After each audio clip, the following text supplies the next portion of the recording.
இந்திய நாட்டின் அரசியல் மூத்த தலைவர் மதிப்புக்குரிய டாக்டர் கலைஞர் அவர்களே,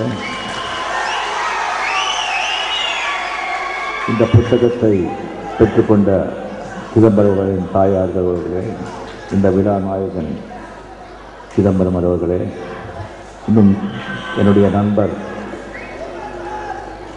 கலைஞானி கமல்ஹாசன் அவர்களே, வைரமுத்து அவர்களே, அவை நட்ராஜன் அவர்களே, அப்துல் அவர்களே, இங்கே வருகை தந்திருக்கும் பத்திரிகை நண்பர்களே, அரசியல் தலைவர்களே, என்ன வாழிருக்கும் தெய்வங்களான தமிழக மக்கள் அனைவருக்கும் என்னுடைய அன்பார்ந்த வணக்கம். பல ஆண்டுகளுக்கு முன்னால இதே அரங்கத்தில் நான் சிதம்பரம் அவர்கள் கூட மேடையில் இருக்கும்போது பலரை பற்றி நான் 10 வரிகள் பேசி, சிதம்பரம் அவர்களை பற்றி 2 வரி பேசி, என 10 வரிகளில் அவரை பற்றி சொல்ல முடியாது. வேறு ஒரு நிகழ்ச்சியில், அவருக்கென்றே நடக்கிற ஒரு நிகழ்ச்சியில் நான் பேசுவேன் என்று அப்போ சொன்னேன். அந்த நிகழ்ச்சி இப்போ வந்திருக்கிறது. அனைவருக்கும் தெரியும் அவருடைய தமிழ் ஆற்றல், ஆங்கில ஆற்றல். தமிழ் பேசும்போது ஆங்கிலம் வராது, ஆங்கிலம் வரும்போது தமிழ் வராது. ஆனால் இங்கே தமிழ் பேசும்போது ஆங்கிலம் வரும், ஆங்கிலம் பேசும்போது தமிழ் வரும். என்ன எந்த அந்த மாதிரி சிதம்பரம் அவர்கள் பற்றி அந்த புத்தகத்தில் வந்து நான் படித்தேன்.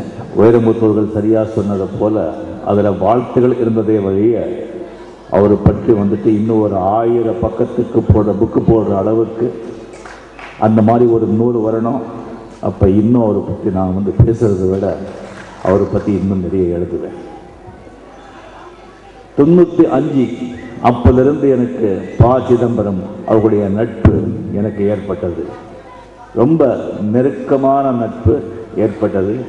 அதுவும் எனக்கு தெரியாத ஒரு அரசியல் வட்டாரத்தில் ஒரு அரசியல் ஞானி என்றே சொல்லலாம்.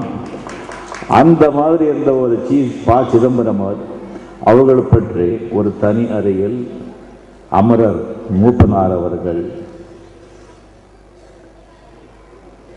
கலைஞர் அவர்கள், இந்த மாதிரி பெரிய பெரிய ஆளுடைய ஒரு ஸ்நேகம் ஏற்பட்டு உரையாடிய சம்பவங்கள் இப்போ நினச்சி பார்த்தா அதெல்லாம் உண்மையா, அப்படியெல்லாம் நடந்ததா அப்படின்னு சொல்லி எனக்கு தெரிகிறது.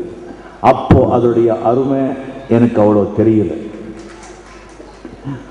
அந்த 96 இந்த டிஎம்சி உருவாகும் போது சிதம்பரம் அவர்கள் அமரர் மூப்பனார் அவருடைய வலது கையாக இருந்து ஒரு குறுகிய காலத்தில் ஒரு மாநில கட்சியை வந்து உருவாக்கி அதுக்கு அங்கீகாரம் பெறுவது எவ்வளவு கஷ்டங்கிறது எனக்கு அப்போ தெரிஞ்சது. அது வந்து மூப்பனார் சார் வந்து சிதம்பரம் அவர்களை கையில் கொடுத்தாரு. எனக்கு தெரியாது என்ன செய்கிறீங்களோ எது செய்கிறீங்களோ, அது முடியுமா அப்படின்னு சொல்லி அதை முடித்து காட்டியவர் சிதம்பரம் அவர்கள். எனக்கு அதுக்கப்புறம் என்னுடைய நண்பர் அவர்கள் அதில் எவ்வளோ கடினம், எவ்வளோ கஷ்டம், அது அவரால் மட்டும்தான் அது செஞ்சு முடிஞ்சது அப்படிங்கிறது எனக்கு அப்புறம் உணர வைத்தார். நான் டெல்லியில் வந்துட்டு NDTV the entertainer of the year award எனக்கு கொடுக்கும்போது அவர் ஹோம் மினிஸ்டராக இருந்தார்.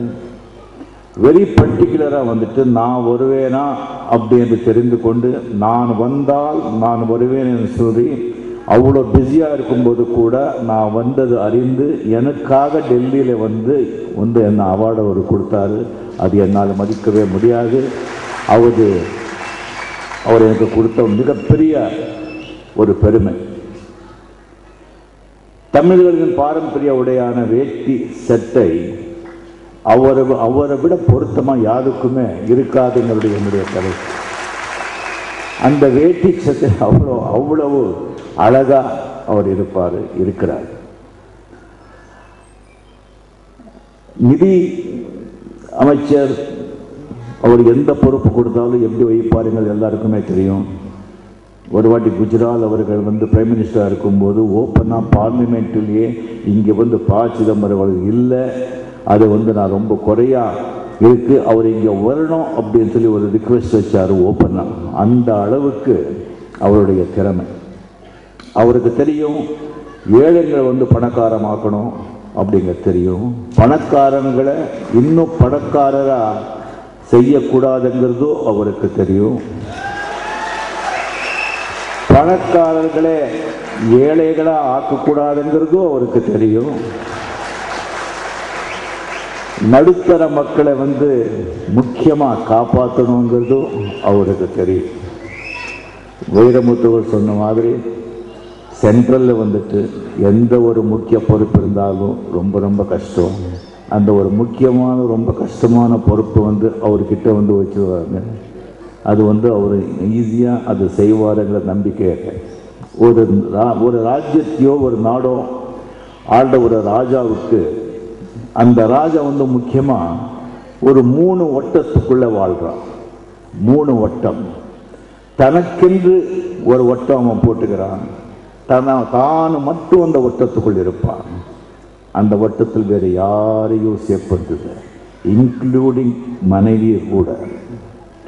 2வது வட்டம் அவங்களுடைய உறவினர்கள், அவங்களுடைய புதல்வர்கள், அவங்களுடைய பொண்டாட்டி, நெருங்கிய ரொம்ப இரத்த சம்பந்திகள் மட்டும் அந்த 2வது வட்டத்தில் இருப்பார்கள். அவங்க கிட்ட 3வது வட்டம், அந்த வட்டம் நெருங்கிய நண்பர்கள். இந்த நெருங்கிய நண்பர்கிட்ட மட்டும்தான் அந்த 2வது வட்டத்துக்குள்ளே அவர் சொல்ல முடியாத, அவர் சொல்லக்கூடாத விஷயம் இல்லாமல் இந்த 3வது வட்டத்துக்குள்ளே தான் அவங்க சொல்லுவாங்க. அந்த 3வது வட்டத்துக்குள்ளே தான் அவங்க கொஞ்சம் ரிலாக்ஸாக இருப்பாங்க. டெல்லியில் யார் பிரைம் மினிஸ்டராக வந்தாலும் சரி, அங்கே யார் ஒரு பெரிய ஒரு குச்சிலி சேர்ந்து எந்த ஹை கமாண்டர்னு சொல்கிறாங்களோ அங்கே இருந்தாலும் சரி, அந்த 3வது வட்டத்துக்குள்ள முதல் ஆளாக இருக்கிறவர் தமிழர் ப. சிதம்பரம் அவர்கள். அவருக்கு தெரியாமல் டெல்லியில் எந்த ஒரு சட்டமோ எதுவுமே புதுசாக வரவும் முடியாது. ஒரு பெரிய ஒரு தீர்மானங்கள் பாசி அவருடைய ஒப்புதலோ அவருக்கு தெரியாமையே நடக்காது. இது உண்மை, இது அரசியல் ரகசியம், சிதம்பர ரகசியம்.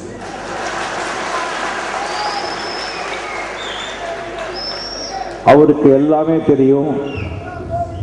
இளைய சமுதாயம், மாணவர் சமுதாயம், அரசியல்வாதிகளுக்கு எதிராக, சட்டங்களுக்கு எதிராக குரல் கொடுக்க ஆரம்பித்து விட்டார்கள் அப்படிங்கிறது தெரியும். அவங்க முழித்து கொண்டு விட்டார்கள் என்றதும் சிதம்பரம் போன்ற அரசியல் அறிஞர்களுக்கு நல்லா தெரியும். அவங்க முழித்து கொள்றதுக்கு முன்னால நாங்கள் முழித்து கொள்ளவில்லை என்றால் நாட்டுக்கு ரொம்ப ஆபத்துங்கிறதும் அவருக்கு தெரியும்.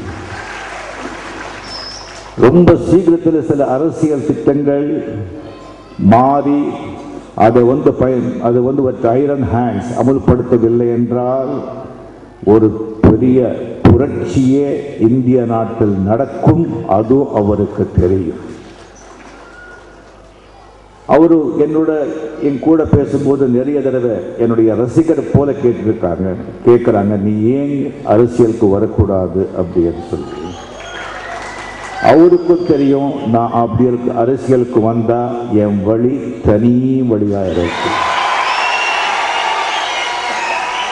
இந்த ஒரு நன்னாளில் என்னுடைய வாழ்த்துகள் சிதம்பரவர்களுக்கு சொல்லி, இன்னும் நிறைய பேசணும்னு சொன்னால் கூட நேரம் இல்லாத காரணத்தினால் இத்தோடு என் பேச்சை முடிச்சுக்கிறேன். நன்றி, வணக்கம்.